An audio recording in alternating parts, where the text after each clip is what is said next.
எழுந்துரு, வெளியில போ, போ வெளியில, கிட்ட வராத, வெளியில போ. அப்பதா, என்ன உள்ள ஒரே சத்தமா இருக்கு? அம்மாச்சி, அரசி, என்னாச்சும்மா?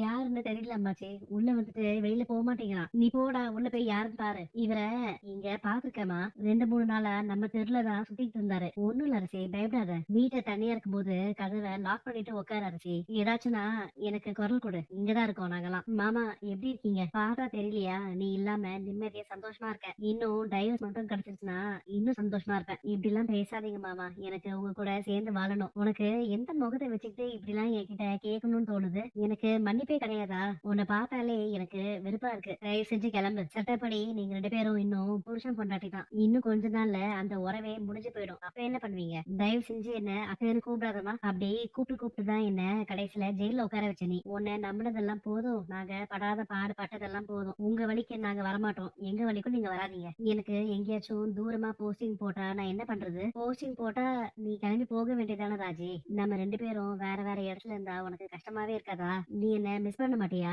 கண்டிப்பா நான் உன்னை மிஸ் பண்ணுவேன். ஆனா அதுக்குன்னு நீ ஐபிஎஸ் ஆக கூடாது, வேலைக்கு போக கூடாதுன்னு நான் சொல்வேன் நினைச்சியா? நீ எவ்வளவு தூரமா இருந்தாலும் மனசளவுல நான் உன் கூட தான் இருப்பேன். உன் பக்கத்துலயே தான் இருப்பேன். நீ என்ன பத்தி யோசிச்சு உன் கனவை கூட்ட விட்டாத. சரவணா, ஏதாச்சும் பிரச்சனையா? என்னால ஏதாச்சும் பிரச்சனையா? இல்ல அஞ்சலி, நீ எதுவும் பண்ணல. ஒண்ணும் இல்ல.